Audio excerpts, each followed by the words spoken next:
Buonasera dalla redazione del TG10, i titoli e gli argomenti che tratteremo in questa edizione del nostro telegiornale. La Regione chiede al Ministro Speranza assunzioni di medici, paramedici, infermieri e OSS e il fabbisogno delle strutture pubbliche per far fronte alle eventuali emergenze. È risultata positiva al test del coronavirus la moglie del 67enne ricoverato nell'ospedale pugliese Ciaccio di Catanzaro. Intanto al nosocomio sospesi i ricoveri ordinari, falso allarme all'Ocri, negativo il tampone effettuato su un giovane che presentava sintomi rilevanti. Le condizioni del docente di agraria ricoverato ai Riuniti di Reggio Calabria, trovato positivo al test sul coronavirus, non preoccupano i sanitari. Lettera del presidente dell'Ordine dei Medici di Cosenza al management dell'ospedale L'Annunziata di Cosenza. Operatori sanitari lavorano senza equipaggiamenti necessari. Per gestire l'emergenza coronavirus, il prefetto di Crotone ha tenuto un vertice con tutti i soggetti interessati alla fase organizzativa.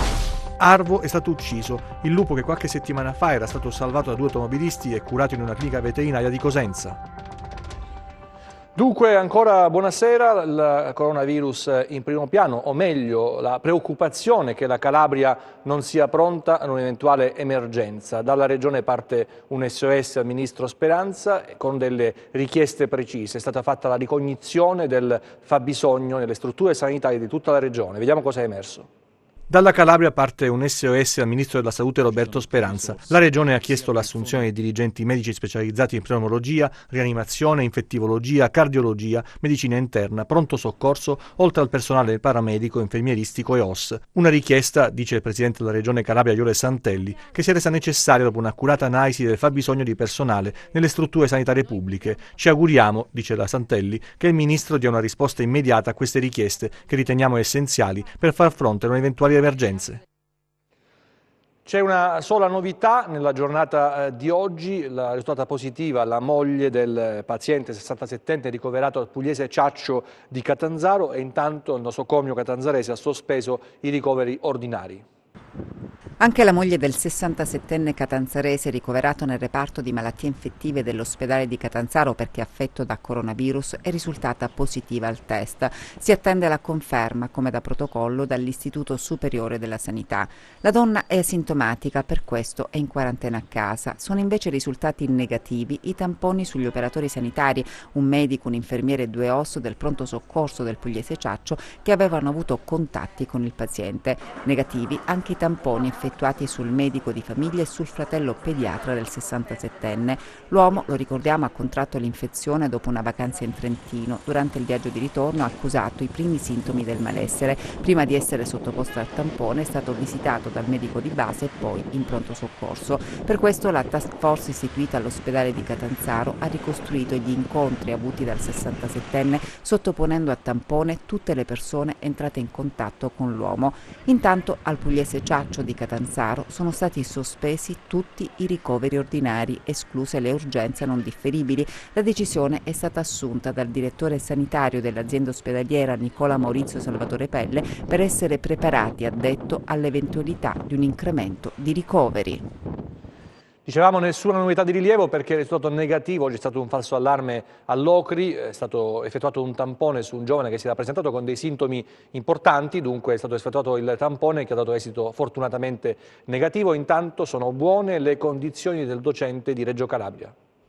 Nel tardo pomeriggio la buona notizia, ma la conferma ufficiale è arrivata dopo le 18. Il paziente che aveva richiesto le cure del pronto soccorso dell'ospedale di Locri e che era stato sottoposto a tampone per sospetto coronavirus, era stato ricoverato e intubato, non è risultato positivo al test. Dunque pericolo scampato. L'uomo, un 47enne nativo di Careri e residente a Bovalino, si era sentito male e aveva accusato una grave crisi respiratoria. Subito attivato il protocollo per il Covid-19, quando dalla valutazione dei sintomi e dal racconto del paziente i sanitari dell'ospedale hanno ritenuto che fosse rimasto contagiato. Dalla mattinata di oggi dunque è cominciato un conto alla rovescia che ha tenuto la popolazione in apprensione, anche perché la notizia, per quanto la si volesse tenere riservata, si è diffusa abbastanza rapidamente. Tuttavia, già poco dopo le 15, il sindaco di Locri Giovanni Calabrese, dopo essersi sentito telefonicamente con il direttore generale Brei, aveva lanciato un comunicato stampa di natura interlocutoria affermando che si tendeva ad escludere il contagio. Dopo le 18, la buona notizia che ha fatto tirare un sospiro di sollievo a tanti, sollevati anche medici ed infermieri del pronto soccorso che erano stati a contatto col paziente. Infatti loro non hanno potuto lasciare la struttura in via precauzionale, sono rimasti isolati in una stanza fino a quando non c'è stato il via libera.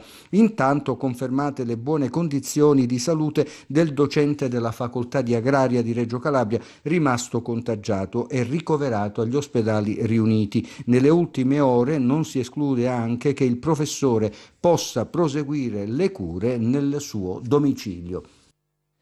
Abbiamo parlato di carenze di personale, ma non sono solo queste a preoccupare i medici. C'è una lettera da parte del Presidente dell'Ordine dei Medici di Cosenza al management dell'ospedale L'Annunziata, operatori sanitari che lavorano, secondo il Presidente, senza gli equipaggiamenti necessari.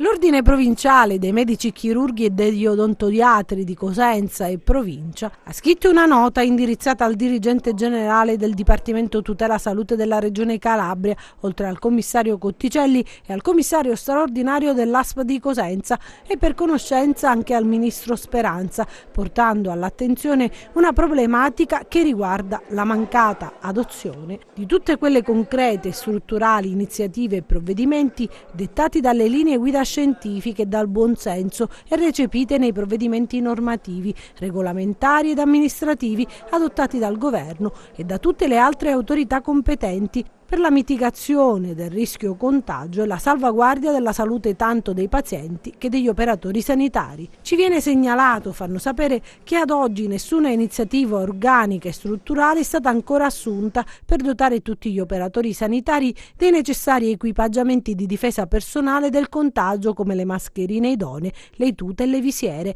e nessuna iniziativa è stata assunta per riorganizzare le strutture e l'accesso alle stesse in modo da evitare assembramenti e contatti fra i pazienti in attesa. Tutto ciò, sottolineano ancora, non è più sopportabile vista la gravità della situazione e i pericoli ad essa connessa e sollecitano interventi, dando piena disponibilità a collaborare nelle forme e nei modi opportuni ed utili al fine di consentire agli operatori sanitari di svolgere i loro compiti nelle condizioni di maggiore sicurezza possibile ed evitare che le strutture sanitarie diventino luoghi di maggiore diffusione e contagio del Covid-19. E si organizzano anche le prefetture in vista di un eventuale, speriamo di scongiurare emergenza. Vediamo. Anche a Crotone ci si attrezza per l'emergenza sanitaria che ha colpito l'intero paese. Il prefetto Tiziana Tombesi ha convocato un tavolo tecnico con i sindaci della provincia, le autorità sanitarie, oltre alle forze dell'ordine e i rappresentanti della protezione civile per programmare eventuali attività in caso di contagi che al momento sono scongiurati sul territorio crotonese. Non abbiamo evidenza al momento, non c'è uno scenario di emergenza. Abbiamo semplicemente ricordato quelle che sono le misure. Intanto abbiamo dato una spiegazione scientifica attraverso la competenza sanitaria, abbiamo dato una spiegazione scientifica delle misure che devono essere adottate, che ormai sono note, perché stranote, perché vengono praticamente riportate quotidianamente dalla stampa, dalla televisione eccetera. E poi abbiamo ricordato ai sindaci quello che potrebbe essere la necessità di implementare un'attività anche di assistenza alla popolazione, di conoscenza, quindi l'attività di informazione, di prevenzione, per essere più, diciamo così, di affrontare in maniera più consapevole questo problema. Ma in un'eventuale gestione dei casi, come è organizzata l'ASP di Crotone? Lo abbiamo chiesto al direttore sanitario.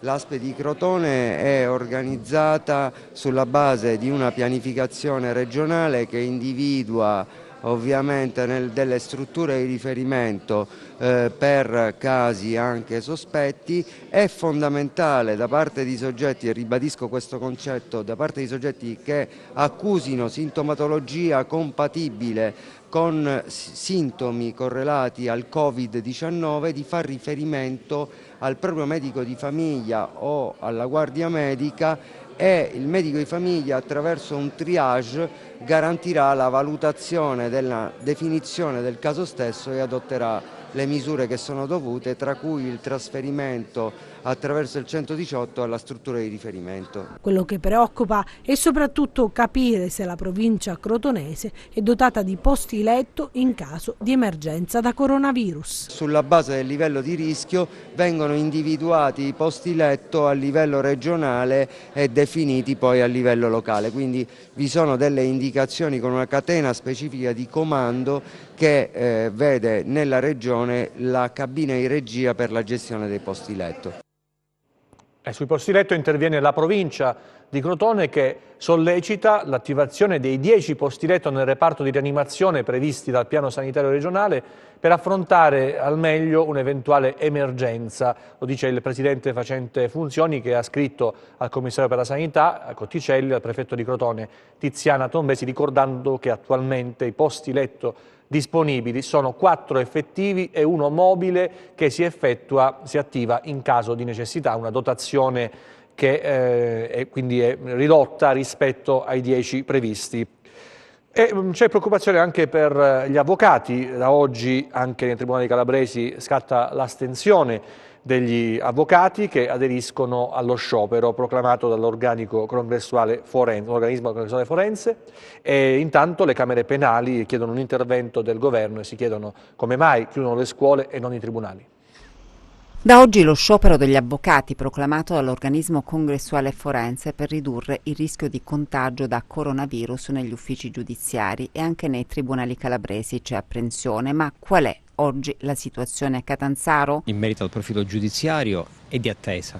Infatti ci sono state diverse riunioni a cui abbiamo partecipato in data di ieri ed oggi si sta procedendo nelle udienze ad sostenere e a dichiarare comunque l'astensione proclamata indetta dall'OCF, comunicata dal CNF. L'Unione delle Camere Penali chiede un intervento del governo perché dicono si chiudono le scuole e non i tribunali? Il provvedimento sulla salute pubblica può essere adottato solo dal governo. Non si può, come invece sta avvenendo, scaricare, rimettere le decisioni ai singoli magistrati titolari d'udienza, ai singoli magistrati titolari degli uffici giudiziari, tantomeno agli avvocati l'onere di dover andare in aula per dichiarare l'astensione o comunque di chiedere, come abbiamo fatto oggi, che in attesa che la commissione di garanzia decida, comunque si differisca la trattazione del processo. Pare anche che in realtà la commissione sia stato omologato lo sciopero, quindi si rientri nei profili di legittimità, ma a prescindere da questo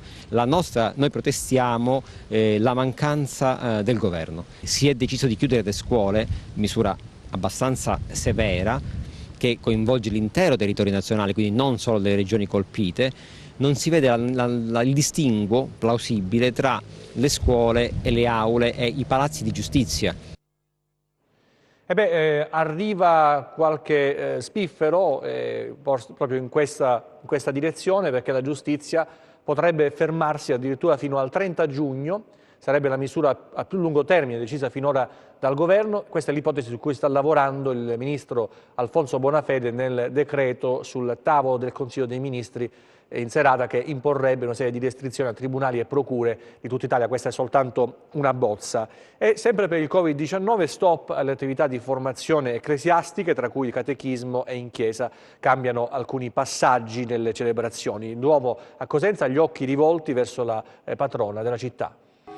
Acquasantiere vuote in Duomo a Cosenza è una delle precauzioni adottate dalla Chiesa in tempi di coronavirus. Oggi, nel venerdì di Quaresima, si fermano anche le visite agli ammalati. È stato giusto non andare per non recare l'anno a loro, perché magari senza saperlo uno di noi o dei ministri poteva essere portatore sano e avrebbe in questo modo contagiato un ammalato. Sappiamo bene che gli anziani e gli ammalati sono le categorie più a rischio. Nell'antica cattedrale, che nel 2022 celebrerà gli 800 anni di vita, c'è una cappellina in cui ci si ferma di più a pregare. La memoria storica e di fede ricorda che la Vergine del Pilerio nel 1576 liberò la città dalla peste e qualche secolo dopo, nel 1783, la tutelò dal terremoto. Non ci sono folle, però c'è una presenza quasi continua, segno di rinnovare un atto di affidamento a Maria, perché in questi giorni stiamo rivivendo quasi in maniera sintetica la storia del culto alla Madonna, i 2 segni che Maria ha dato al Cosenza Cosenza, la peste e il terremoto, e li abbiamo rivissuti insieme, cioè con tanta paura, tanta angoscia che è tipica di noi uomini,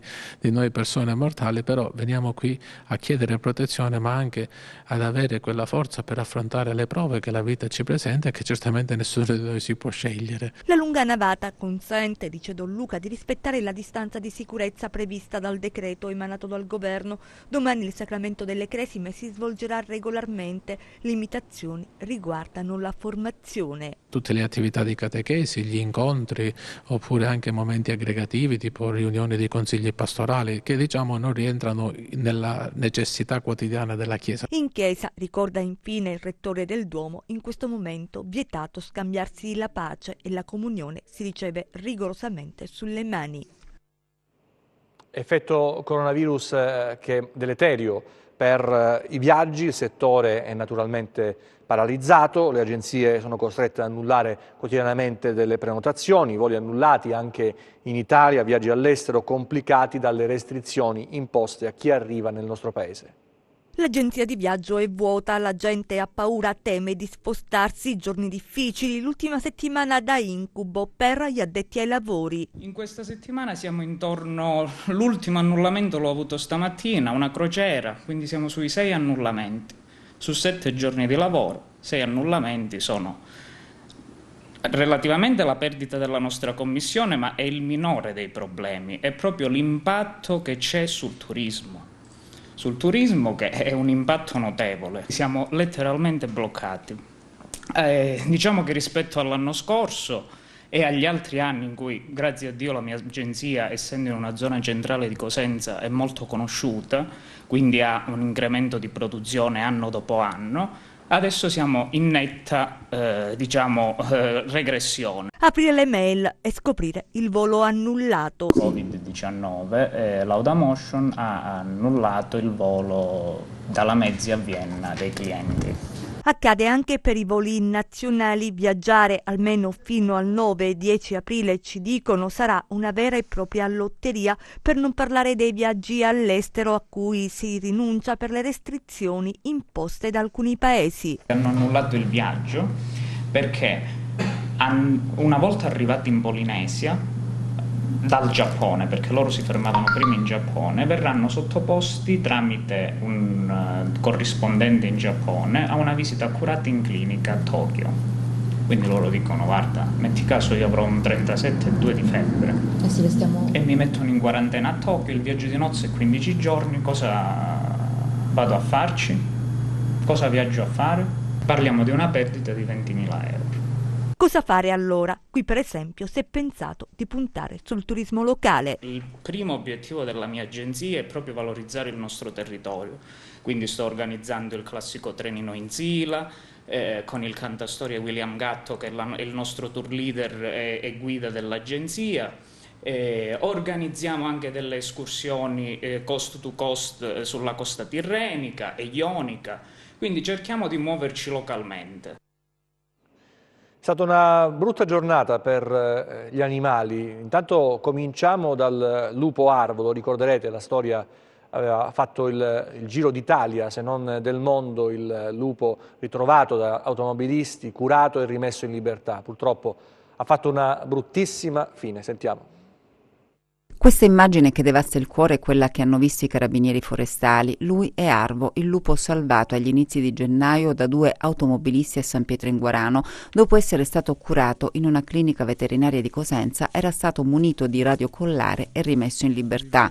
Arvo è stato trovato morto nella zona del Parco Nazionale del Pollino. Presentava 2 fori. Al momento non è chiaro se si tratta di proiettili oppure dei segni lasciati da qualche animale selvatico, forse un cinghiale. Sarà l'autopsia a stabilirlo. Le cause della morte non le conosciamo ancora, perché la carcassa sarà portata all'Istituto Zooprofilattico di Cosenza e solo a seguito di un esame autoptico sarà possibile capire la causa della morte. Al momento non possiamo certamente dire che è stato sparato.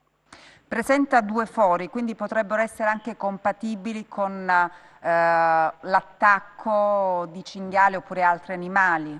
Potrebbe anche essere accaduto questo, sì, potrebbe. Gli spostamenti di Arbo, grazie al radiocollare, sono stati quotidianamente monitorati.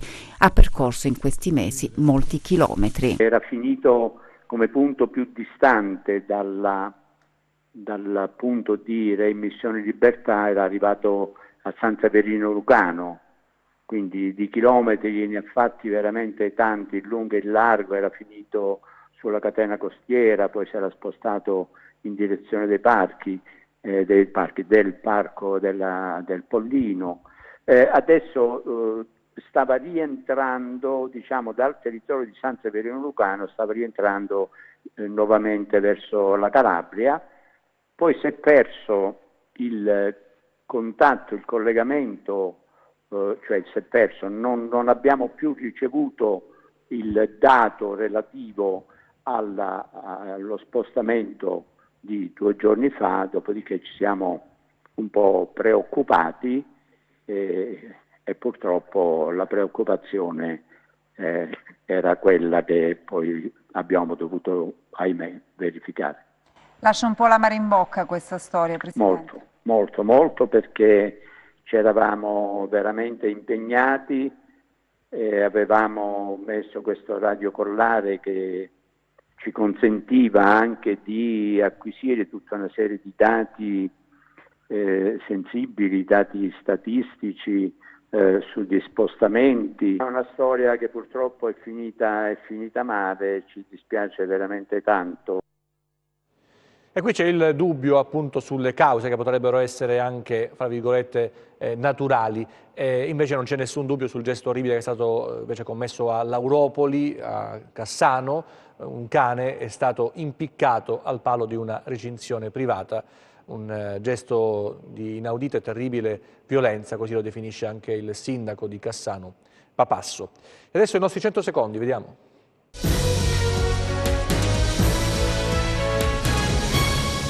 Si era rifiutato di pagare il pizzo a un clan dell''ndrangheta che sottoponeva a estorsione tutti gli imprenditori della sua zona di influenza per finanziare la guerra nascosta avversaria. Venne ucciso proprio per ammonire le altre vittime del racket a non ribellarsi. A distanza di 40 anni, la direzione distrettuale antimafia di Catanzaro ha risolto un cold case, ottenendo l'arresto di 2 persone che, secondo l'accusa, concorsero all'omicidio di un imprenditore di Cosenza, Santo Nigro. In carcere sono finiti Mario Pranno, di 64 anni, e Francesco Cicero, di 59, ritenute figure storiche di rilievo della criminalità organizzata cosentina. Sorvegliava i dipendenti con un sistema di telecamere interne orientate sulle postazioni di lavoro. Per questo motivo i carabinieri della stazione di Sant'Onofrio, del nucleo ispettorato del lavoro di Vibo Valencia e del NAS di Catanzaro hanno denunciato il titolare di un bar. Nel corso dell'ispezione, oltre all'installazione di un impianto di videosorveglianza interno, sono state certificate altre violazioni, tra queste anche l'omessa notifica all'ASP di Vibo della violatività di somministrazione alimenti e bevande. Elevate sanzioni amministrative pari a oltre 7.000 euro per le violazioni accertate in materia sanitaria di lavoro. Un giovane di 22 anni è rimasto ferito in modo non grave a colpi di arma da fuoco nella tarda serata di ieri a Reggio Calabria. La Polizia di Stato della Questura di Reggio Calabria ha arrestato il presunto autore, un uomo di 30 anni, del quale non sono state rese note le generalità. Il fatto è accaduto nel rione Gallico, la città calabrese dello Stretto. L'uomo, secondo quanto si è potuto apprendere, avrebbe fatto fuoco contro il rivale al culmine di una lite maturata probabilmente per motivi passionali. Gli agenti del commissariato di polizia di Conegliano hanno chiesto e ottenuto dal giudice delle indagini preliminari il sequestro preventivo di un sito web in cui si proponevano pacchetti turistici in un esistente albergo di Cortina d'Ampezzo. Il gestore del portale, individuato in un uomo di Crotone, già agli arresti domiciliari per precedenti specifici, aveva utilizzato l'immagine di uno chalet in Svizzera e inventato il nome Hotel Astoria Luxury, corredato da false recensioni positive. È il momento di parlare del progetto cinematografico che ha portato alla realizzazione del cortometraggio The Keepers sulla storia di Federico II. Vediamo. Il progetto cinematografico The Keepers nasce da un laboratorio attoriale tenutosi a Cosenza nello scorso anno. La Ready Film Production ha voluto dare la possibilità ai partecipanti al corso di sperimentarsi in una vera e propria produzione cinematografica. La sceneggiatura di The Keepers, scritta egregiamente dal professor Gianfranco Confessore, si ispira alla figura di Federico II di Svevia ed è ambientata nei nostri giorni. Ovviamente nel guardare il cortometraggio bisogna considerare che dizione e interpretazione sono quelle di attori alla primissima esperienza. Hanno comunque recitato col massimo dell'impegno e della dedizione.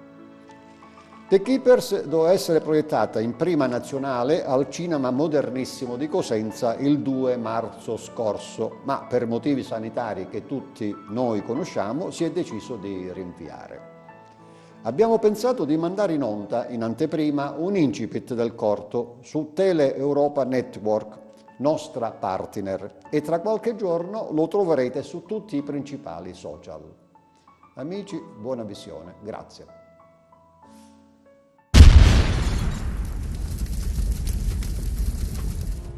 Il maestro mi ha chiamata. Il tempo è scaduto. Dobbiamo svelare al mondo la verità.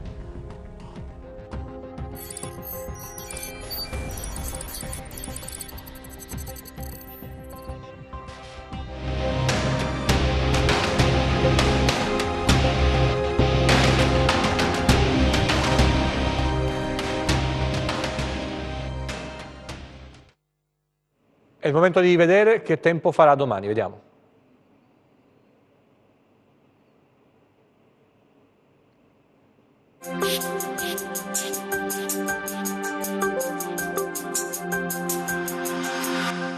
Dopo il parziale miglioramento della giornata di ieri, oggi la nostra regione sarà interessata da una nuova perturbazione atlantica che apporterà piogge che nella giornata di oggi si concentreranno sui versanti tirrenici, mentre nel weekend su quasi tutto il territorio regionale. Il calo delle temperature che si verificherà a partire da sabato, inoltre, favorirà il ritorno della neve sui monti. Domani nuvoloso su Alto Tirreno Cosentino, con piogge anche di moderata intensità, altrove nuvolosità variabile, quindi alternanza di schiarite e annuvolamenti che provocheranno piogge sparse, più frequenti sui versanti tirrenici in serata.